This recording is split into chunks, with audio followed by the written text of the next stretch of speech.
되었습니다.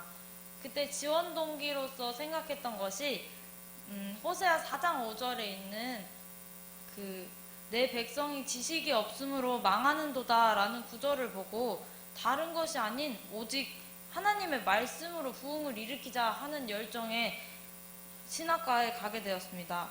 요즘 많은 학생반들이 흥미 위주에 있다는 것이 오히려 학생들의 갈급함을 채워주지 못한다는 이야기를 듣고 저는 말씀으로 부흥을 하여 갈급함을 채우자, 그리고 새로운 일꾼들을 세상에 준비시키는 사람이 되고자 먼저 준비되기 위해 신학과에 가겠다고 결심하였습니다. 그런 결심을 한 지 마치 어제 같은데 벌써 3학년이라고 이렇게 2년이 지나갔습니다. 정말 빠른 것 같습니다. 신학과의 첫 1학년은 딱히 사역지가 주어지지 않고 학문을 배우면서 준비되어 가는 과정을 가지게 됩니다. 2학년 때 비로소 학과전도사라는 그 직책을 받고 각 학과 369대에 있는 각 학과들을 하나씩 섬기게 됩니다. 그 1년 동안 담당 학과에서 교제를 나누고 하나님을 전하는 것입니다. 먼저 결론부터 말씀드리자면 저는 정말 행복한 학과 사역을 했습니다. 또한 하나님의 사역은 오직 주님께 의지하여야 된다는 것과 또 그런 것들을 직접 느끼고 배웠습니다. 지금은 정말 행복했다는 사역이었다는 것을 느끼지만 처음 시작할 때는 그렇게 행복하다고 못 느꼈습니다. 사실 전도사님이라는 단어는 제게 불려지기에는 너무 과분한 단어였습니다. 저는 전도사님 하고 불러봤지 지향 전도사님 이런 건 들어보는 것이 너무나도 부담스럽게 느껴졌습니다. 그런 것이 제가 너무 부족한데 제가 어떻게 누군가를 전도사님이라고 부르게 할 수 있을까 하는 그 부담감이 엄청났습니다. 그 부족하다는 사실이 2학년에 들어가는 학과적 사역에도 두려움을 가지게 하였습니다. 1학년 때는 들어갈 때 이런 열정을 가지고 나는 준비돼야지 하면서 1년을 보내려고 했지만 어느새 1년은 훅 지나가고 2학년이 돼버렸습니다. 막상 생각했던 것보다 준비되지 않았고 나는 도대체 대학생들을 만나서 어떤 말씀을 전해줘야 할까 하는 두려움에 정말 많이 겁을 먹었습니다. 하지만 준비는 제가 하려고 해서 되는 것이 아니었습니다. 이 모든 두려움들은 제가 저만을 바라봤기 때문에 그런 두려움이 생겼던 것이었습니다. 이런 사역지가 정해지지 않았을 때 이게 막 제가 어딜 가야지 하고 가는 게 아니라 정해주시거든요. 학과를 어디 학과 김지향 하면 그냥 그곳으로 가면 되는 건데요. 제가 아직 사역지가 정해지지 않았을 때 아브라함의 마음을 조금 생각해 보았습니다. 너는 너의 본토 친척 아비 집을 떠나 내가 내게 지시할 땅으로 가라. 그러자 믿음으로 아브라함은 부르심을 받을 때에 순종하여 장래 기업으로 받을 땅에 나갈새 알 바를 알지 못하고 나갔으며, 물론 제가 아브라함처럼 가족을 다 이렇게 두고 가는 것은 아니었지만 저의 앞길을 주님께서 인도하신다는 것과 아무것도 모른다는 점이 저를 아브라함에게 집중하게 되었습니다. 앞을 모른다는 것은 모든 사람에게 두려움을 줍니다. 또한 걱정을 줍니다. 사역을 나갈 전도사에게는 섬길 사역지의 환경이 굉장히 중요한데요. 이 학과마다 특성이 굉장히 달라요. 체육학과 같은 경우는 체육하는 친구들이 있어서 굉장히 강하고요. 그리고 간호학과 같은 경우는 여성 친구들이 많아서 이렇게 아기자기한 느낌을 주고, 또한 오전 안교 그리고 BSM이 굉장히 탄탄해요. 딱히 전도사가 아무것도 하지 않아도 수월하게 그렇게 되는 반면, 어떤 동물 생명 같은 경우는 교인이 아예 없기 때문에 안교가 뭔지도 모르고 교인도 한 명도 없고, 오후에 BSM이라는 건 저희 청년반 같은 건데요. 그게 아예 되지 않는 학과도 있었습니다. 이렇다 보니 어떤 선배가 말하길 학과 사역은 정말 힘들어. 매일 눈물로 지새울 거야. 또 어떤 선배의 말씀은 학과 사역만큼 행복한 게 없어. 저는 도대체 누구의 말씀을 들어야 할지 혼란스러웠습니다. 하지만 이렇게 걱정을 해도 저를 바라보는 것이었기 때문에 어느 곳이라도 하나님께서 부르시는 곳이라면 순종하며 가야겠다 하는 마음을 먹었습니다. 분명 주님께서는 나를 통한 계획이 있으실 테고 믿고 순종하는 마음으로 사역지를 임명받았습니다. 그곳이 바로 환경디자인 원예학과라는 곳이었습니다. 사실 하나님께서 앞으로 저를 통해 하실 일이 무엇인지 정말 궁금했습니다. 그리고 나왔던 사역지는 정말 하얀 백지 같은 사역지였습니다. 아무것도 되어 있지 않았습니다.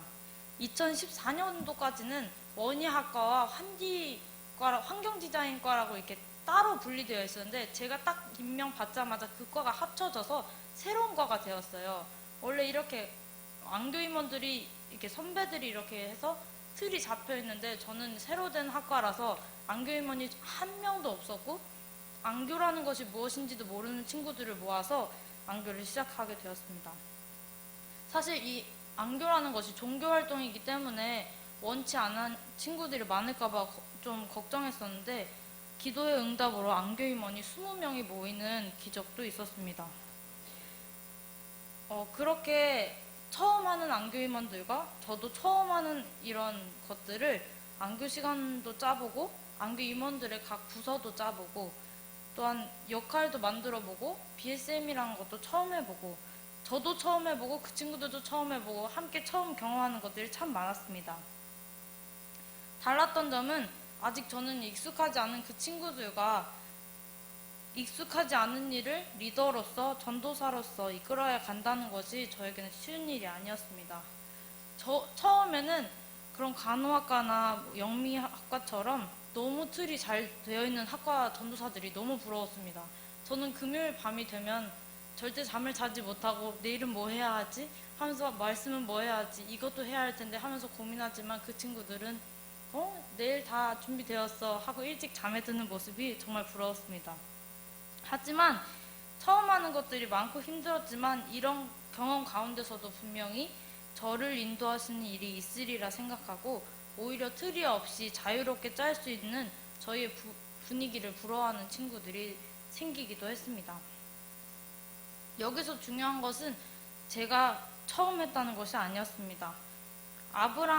부조와 선지자에는 아브라함의 의심 없는 순종은 온 성경에서 찾아볼 수 있는 가장 현저한 믿음의 증거들 가운데 하나이다.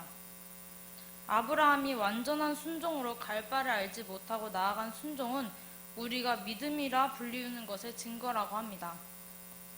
앞을 모를 때 가장 믿기 힘들다고 생각합니다. 특히 처음 해보는 것일수록 걱정이 되고 제가 좀 겁을 많이 먹는 타입이라서 어떡하지 걱정하는 것이 많았지만 오히려 이런 것을 통해서 믿음이란 진정한 믿음이란 모를 때 믿는 것이 하나님을 믿는 순종이라는 것을 깨달았습니다. 아브라함의 부르심처럼 이렇게 저는 순종으로 결심했습니다. 부족한 믿음으로 걱정이 많았던 저에게 주님이 이끄시는 것은 주님의 성품을 믿고 순종하는 마음으로 할 수 있도록 하나님께서 깨닫게 하셨던 것입니다. 이렇게 환경디자인 원예학과의 안교의 틀이 이제야 잡혔습니다. 드디어 그 다음 이제 틀이 잡힌 뒤에 할 일은 가장 중요한 것은 예수님을 전하는 것이었습니다. 예전에 36대는 교인이 많았다고 하지만 지금의 36대는 교인이 10%도 되지 않습니다.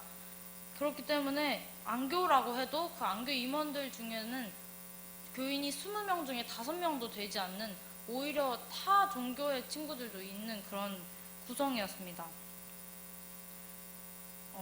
하지만 저에게 문제가 2가지가 있었습니다. 부끄러운 얘기지만 전도는 저에게 익숙하고 편한 것이 아니었습니다. 땅끝까지 예수님께서 전파하라는 것도 알고 명령에 순종해야 되는 것도 알고 예수님께서 우리를 위해 죽기까지 돌아가신다는 것도 알지만 이상하게 제 마음에는 전도에 대한 절박함이 부족했습니다. 사실 이 사실은 너무 부끄러워서 어디 이렇게 말하기가 참 그랬는데요. 그리스도인으로서 가장 해야 할 일인 전도를 저는 가장 하지 못하고 있었다는 것을 깨달았습니다. 우물가에서 만난 여인도 그 부끄러운 사람이었지만 예수님을 만나고 대낮에 뛰어갔고 귀신 들린 자들도 예수님께서 도와주심을 경험하고 그 지방의 선교사가 되고, 사도행전 4장 20절에 제자들은 심지어 우리는 보고 들은 것을 말하지 아니할 수 없다고 하는데, 나는 이렇게 많이 듣고 많이 했는데도 왜 나는 이러고 있을까 하는 생각이 들었습니다. 저는 답답해졌습니다. 나는 왜 더 갈급한 마음으로 전도하지 않을까? 사실 이렇게 좋은 예수님을 알았으면 하는 마음이 있지만 두려움도 있고 좀 걱정도 있고, 전도사로서 전도해야만 하는 역할이 주어졌기 때문에 더 책임감이 느껴지면서도 답답했습니다. 그래서 하나님께 영혼에 대한 갈급함을 달라고, 사랑하는 마음을 달라고 기도하였습니다. 하지만 이것이 쉽게 해결되는 것은 아니었습니다. 그렇게 기도를 하고 꽤 많은 시간이 흘렀습니다. 어느 날은 원래 금요일 날은 학과생에게 우리 한번 교회 같이 가자 하고 금요일날 같이 갈 수 있는 기회가 있는데요. 저는 매번 했지만 매번 거절당해서 그날은 또 씁쓸하게 혼자 기도의 동산에 올라갔습니다. 기도의 동산에 올라가서 기도를 하던 중에 문득 이런 생각이 들었습니다. 함께 하늘나라에 가고 싶다. 내가 함께 있을 때 겁을 내고 타협해서 이 친구들이 하나님을 제대로 알지 못한다면, 그리고 그냥 지나쳐 버린다면 나중에 예수님이 오실 때 그 친구들의 얼굴을 어떻게 볼까? 또 그 친구들이 지금은 너무나도 사랑스러운데 그 친구들을 죽게 내버려두고 싶지 않았습니다. 기도가 끝나고 이것은 제가 예전에 했던 기도가 응답이 되었다는 것을 깨달았습니다. 전도는 제가 생각했던 것처럼 막 어렵고 두려운 것이 아니었습니다. 그저 제가 엄청 사랑하는 사람이 살길 바라는 것이었습니다. 죽는 것이 너무 안타까워서 그 친구 보고 제발 같이 살자고 그런 호소였습니다. 그래서 제가 사랑하는 사람들과 진정한 행복을 위해 하늘나라에 함께 가고 싶은 것이구나, 이것을 깨달았을 때 제 마음에는 그 친구들을 향한 갈급함이 생겨났습니다. 또한 그 친구들을 이렇게 빨리 알려주고 싶다는 생각이 들었습니다. 이곳에 맞는지는 모르겠지만 시대의 소망에 구주께서는 회중이 모이기를 기다리시지 않으셨다. 기별을 듣는 사람이 한 사람밖에 없을지도 모른다. 그러나 그 감화가 얼마나 멀리 미치게 되는지 누가 말할 수 있겠는가?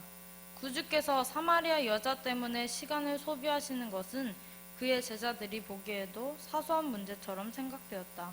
하지만 그들이 멸시하던 그 여인을 통하여 온 동네가 구주의 말씀을 들으러 나왔다. 시대의 소망 195페이지에 있는 말씀입니다. 제 역할이기 때문이 아니라, 어느 자리가 주어져서가 아니라 정말 주님이 찾으시고 갈급해하는 그 한 영혼을 위해서 저는 전도해야 하는 것이었습니다. 단 한 사람도 소홀히 할 수 없는 것이었습니다. 이렇게 저의 기도 첫 번째 문제인 갈급함의 문제가 기도 응답이 되었습니다. 두 번째는 저의 낯가림이었습니다. 저는 사실 처음 만난 사람과 대화하는 것이 참 어렵습니다. 그렇게 막 재밌는 사람도 아니고요. 누군가와 친해지는데 이렇게 시간이 걸립니다. 그래서 이 친구랑 만나면 어떤 얘기를 해야 되지? 하고 미리 준비해 갈 때도 있을 정도로 많이 긴장을 하였습니다. 이런 성격 때문에 혹시 이 친구들과 친해지지 못하고 끝까지 가는 것은 아닌가 하는 걱정도 했습니다. 그래서 이제 그걸 위해서 친구들과 만나기 전에 하나님, 저 이 친구들과 어떻게 하면 대화를 할 수 있을까요? 하고 매번 기도하고 가기도 하였습니다. 그러던 중 마태복음 10장 19절 20절에 이런 말씀이 있는 것을 발견하였습니다. 너희를 넘겨줄 때에 어떻게 또는 무엇을 말할까 염려치 말라. 그때에 무슨 말할 것을 주시리라. 말하는 이는 너희가 아니라 너희 속에서 말씀하시는 자, 곧 너희 속에서 말씀하시는 자, 아버지 성령이시니라. 제가 학과생한테 말하는 것처럼 보였지만 그것은 제가 정말 하나님의 뜻을 있다면 그것은 하나님께서 말씀하시는 거였습니다. 저를 통해서 할 말을 주실 거라는 것을 깨달았습니다. 그렇게 기도를 하고 이 말씀을 보고 기도를 하고 가면 만나기 전엔 부담감이 엄청나서 가져갔지만 막상 만나면 너무너무 그 친구들이 사랑스럽고 행복해서 오히려 자연스럽게 대화가 이어지는 것을 느끼곤 했습니다. 그런 것들을 생각하면서 학과 사역은 절대 내 자신이 해가는 것이 아니구나. 정말 이 말 한마디조차 하나님께서 하시도록 모든 것을 내맡겨야 하는 거구나 하는 것을 다시 한번 깨닫게 되었습니다. 이 두 문제는 제가 제 자신을 바라보기 때문에 문제였던 것입니다. 오히려 하나님을 바라봄으로써 해결이 되었습니다. 하지만 여전히 그 친구들을 예수님을 바라보게 하는 것이 어려웠습니다. 매 안식일에는 모든 대학생들 1학년들이 36대 1학년들이 채플이라고 하는 그 과목 때문에 토요일에 이렇게 나오게 돼요. 근데 그 친구들은 종교가 없기 때문에 그 시간에 나오는 걸 굉장히 싫어합니다. 나오면 왜 부르냐고 그러고 또 SD에 대한 오해들이 많기 때문에 종교를 별로 달갑지 않아 합니다. 그런 친구들과 함께 매 안식일에 안교 시간에 함께 순서를 진행하고 교과 공부를 진행해야 합니다. 친구들 한 명 한 명들은 굉장히 착하지만 종교적인 이야기를 꺼낼 때면 저를 피하는 모습을 많이 보았습니다. 처음에는 그런 친구들 모습이 보여서 먼저 침묵을 다지며 관계를 쌓자, 행동으로 예수님을 나타내자 생각했습니다. 그래서 1학기에는 오전에 함께 예배를 드리고 오후에는 청년반처럼 함께 모여서 벚꽃도 보러 가고 도시락 싸서 근처 공원에도 가보고 하는 이런 추억도 쌓고 많은 활동들을 하였습니다. 그렇게 추억을 쌓고 그 친구들과 친해졌지만 여전히 함께 예수님을 나누는 것은 어려웠습니다. 사실 부끄러운 사실이지만 그 친구들이 그렇게 부끄러워하는 모습을 보고 예수님을 대화하는 것을 어려워하는 것을 보고 제가 제 자신과 좀 타협했던 것 같습니다. 매주 안교를 할 때는 조금씩이라도 셀 주제라고 해서 교과책이 있거든요. 그거랑 비슷한 성경절을 넣고 마무리하였습니다. 조금씩이라도 하나님을 알리는 것이 중요하다고 생각했습니다. 사실 하나님을 막 드러내면 거부감을 가질까봐 처음에는 많이 말하지도 않았습니다. 그런데 하나님 이야기를 하지 않은 채 그저 친한 언니에 불과하다는 것을 깨달았습니다. 저는 하나님을 제대로 드러내지도 않고 주님의 사역을 하려고 했다는 사실이 너무 부끄러웠습니다. 어느 날 친구와 저런 얘기를 하다가 같이 학과 전도사를 하는 신학과 친구가 저한테 이런 얘기를 했습니다. 어떤 얘기를 하다가 갑자기 우리 이 사역 중에 후회 없이 예수님을 말하고 하자 라고 하였습니다. 그때부터 말씀을 보며 아이들을 만나기 전에 하나님께서 나를 통하여 하실 말들을 위해 기도하였습니다. 또한 예수님을 그 친구들에게 할 수 있는 대로 말하려고 노력하였습니다. 예수님을 후회 없이 말한다는 것을 저는 그때 다시 한번 깨달았습니다. 사실 단 한 명의 영혼이라도 저에게 주어진다면 너무 감사할 것 같다는 생각이 들었습니다. 우리 안교 친구들은 몇 명은 신앙을 하지만 대부분이 신앙을 하지 않기 때문입니다. 하지만 이런 상황 가운데서도 하나님께서는 일하신다는 것을 깨달았습니다. 그 친구들이 하나 둘씩 저에게 고민을 털어놓기 시작하면서 자신의 이야기를 하기 시작하였습니다. 그리고 또 저의 기도 제목도 함께 늘어났습니다. 처음 안교 친구들과 함께 1년에 2번 정도를 캠프를 가는데요. 그 캠프에서 이제 헌신회를 합니다. 촛불을 이렇게 켜놓고 자신의 신앙 이야기나 힘든 일이나 서로에게 하고 싶은 말들을 하게 하였는데 처음에는 자신의 이야기를 별로 할 것 같지가 않아서 이걸 잘 될까 생각했습니다. 하지만 그것은 제 예상과 달리 친구들이 정말 자신의 속 이야기를 시작했다는 것을 느꼈습니다. 그중 한 명은 이 안교에서 진짜 사랑을 찾아서 찾길 바란다고 하였습니다. 그것은 서로를 이성으로 사랑하는 것이 아닌 정말 진심인 사랑, 예수님의 사랑 같은 그 사랑을 찾고 싶어하는 것 같았습니다. 또 어떤 친구는 SDA가 이단인 줄 알고 겁을 먹어서 들어왔는데 와보니까 너무 사람들이 좋아서 하나님에 대해서도 궁금하다고 말했습니다. 이 친구들은 전혀 신앙을 하지 않습니다. 하지만 이런 모습을 볼 때 하나님께서 그들의 마음에 함께 하신다는 것을 느꼈습니다. 그리고 시간이 지나고 사랑 나눔 주간이라는 36대는 기도주일이 있습니다. 그때는 전도사가 학과생들을 데리고 기도주일이 하는 강의 시간대 데려가는 것인데요. 6시에서 한 7시쯤에 하는 거라 수업이 다 끝나고 하는 거라 친구들이 잘 오지 않아요. 하지만 그때 이제 안교 친구들을 데리고 그곳에 가게 되었는데, 그때 설교하시면서 목사님께서 한 영상을 들어주셨는데 그 영상이 예수님께서 십자가에 돌아가시는 장면이었습니다. 저에게는 너무 익숙한 장면이고 많이 봐왔기 때문에 저게 무슨 내용인지 난 알고 있지 라고 생각했는데, 그 장면을 본 안교 친구가 저 사람은 누구죠? 저 사람은 왜 죽는 거죠? 주변 사람들은 왜 웃죠? 하면서 저에게 질문을 쏟아내기 시작하였습니다. 그래서 그분이 바로 예수님이고 십자가에 달리신 이유는 우리 때문이야 등을 시작해서 예수님에 관한 얘기를 잠깐 해주었습니다. 그랬더니 음식 문제, 안식일 문제, 침례 문제 등등 정말 많은 것을 질문해서 고마웠습니다. 이렇게 많은 이야기를 나눈 후 그 친구와 진심으로 성경 공부를 시작하기로 하였습니다. 하지만 매주 제대로 하지 못한 것이 너무 아쉬웠습니다. 그 친구의 시간도 잘 맞지 않았고, 사실 성경 공부를 할 때 제가 어떤 것을 가르쳐야 할지 잘 몰라서 혼란스러운 점도 있었습니다. 근데 그 친구에게 목사님께서 침례를 제안하셨는데요. 그때 자신은 아직 음식 문제 때문에 못하겠다고 거절했습니다. 그리고 그 친구가 저한테 저는 음식 때문에 아직 돼지고기를 못 끊겠어서 침례를 못 받겠어요 라고 말을 하는데, 저는 그 고민을 들어주면서 살짝 기뻤습니다. 왜냐하면 그 침례에 대해서 정말 하나님을 받아들이고 소중하게 여긴다는 것이 느껴졌기 때문입니다.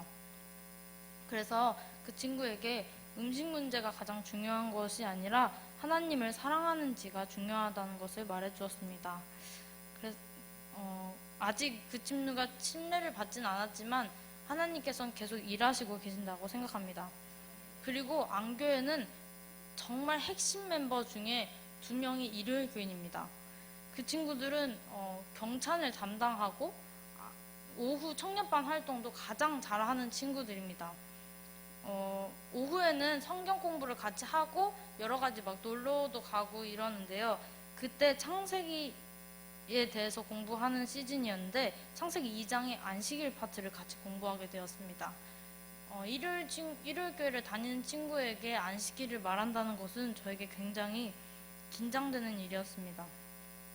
그리고 안식일을 바르게 지키는 것이 가장 중요하고 성경에는 어떻게 나와 있는지 이야기하였습니다.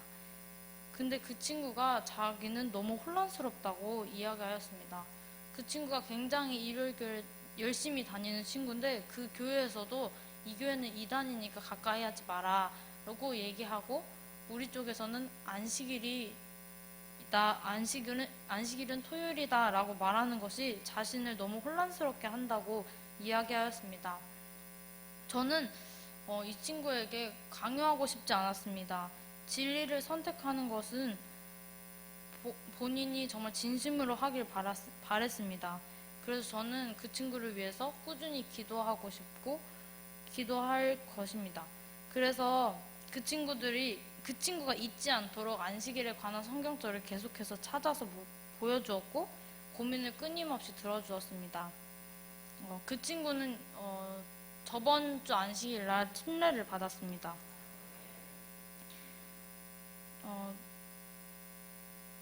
아직 그 친구가 이것이 진리라는 확신이 있는 것은 아니지만 더욱더 기도하며 하나님께서 참 진리로 이끌어 주실 것을 믿습니다. 저는 사역을 하면 할수록 한 명 한 명이 너무 소중해서 이 친구들을 하늘까지 보지 못한다면 너무 속상할 것 같았습니다. 하지만 저의 기도의 부족과 머뭇거림으로 영혼들을 나타내지 못한다는 것은 정말 이것도 슬플 것 같습니다. 이 친구 말고 또 다른 친구가 있는데요. 그 친구는 남자인 친구인데요. 그 친구도 신앙을 하지 않는 친구인데 목사님께 침례 제안을 받았습니다. 그리고 저에게 고민을 털어놓았습니다. 이 친구도 음식 문제가 해결되지 않을 것 같은데 이런 사람이 침례를 받아도 되냐고 물어봤습니다. 그래서 아직 침례가 무엇인지도 왜 받는지도 모르는 이 친구에게 침례에 대해 설명하여 주고 조금 늦게 받아도 되니 진지하게 생각하고 결정하라고 말했습니다. 그리고 그 친구가 그 다음날 진지하게 생각해서 저에게 와서 말하는 것이 저는 하나님을 믿는 것을 선택하겠다고 말했습니다. 그래서 6월 2일 그 친구는 침례를 받았습니다. 저는 침례를 받는데 그렇게 감격적이라는 것을 새삼 깨닫게 되었습니다. 너무너무 행복해서 어떻게 해야 할지 모르겠는 느낌을 받았습니다. 정말 이 많은 사역들을 하면서 깨닫는 것이 많았습니다. 하나는 하나님의 영혼구원 사업에 동참할 수 있었다는 것이 얼마나 감사한지 느꼈고요. 두 번째는 이 모든 것들은 제 자신이 할 수 없다는 것을 느꼈습니다. 잠언 16장 9절에 많이 아시는 성경절이시겠지만 사람이 마음으로 자기의 길을 계획할지라도 그 걸음을 인도하시는 분은 여호와시라. 또한 의인이라 불리우고 당시 완전한 자라고 불리웠던 노아의 비결은 하나님과 동행했기 때문이라고 합니다. 또한 야곱이 자기 자신의 힘으로 싸워서 얻으려고 하다가 놓쳤던 그것을 얻게 된 것은 자기 자신을 하나님께 내맡기고 신뢰하는 신앙으로 말미암아서였다. 부조화 선지자 203페이지에 나와 있습니다. 이렇게 성경에는 너무나도 많은 곳에 내 계획이 아닌 하나님의 계획을 나를 내려놓고 주님께 맡겨라 라고 말하고 있습니다. 나를 온전히 주님께 드리고 의지하는 것이 1년의 사역 동안 배운 것이었습니다. 정말 어느 것 하나도 제가 한 것이 없습니다. 마무리하면서 아직도 여전히 그 친구들은 진리를 찾아 고민하는 친구들입니다. 아직 침례를 받지 않고 안식일을 선택하지 못한 친구들이 많습니다. 침례를 받았지만 아직 그리스도인으로 사는 방법을 몰라 제대로 하지 못하는 친구들도 있습니다. 이 친구들에게는 많은 기도가 필요합니다. 또한 이번 주 안식일 오후에 이 친구들과 함께 방글라데시 삼육대학교로 봉사대를 떠나게 됩니다.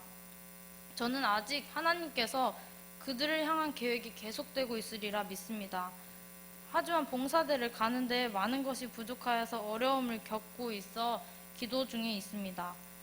분명 하나님께서 많은 것을 채워주실 거라고 믿습니다. 이번 주 가는 방글라데시 환경 디자인 원예학과의 봉사대를 위해 기도 부탁드립니다. 그럼 간증을 마치겠습니다.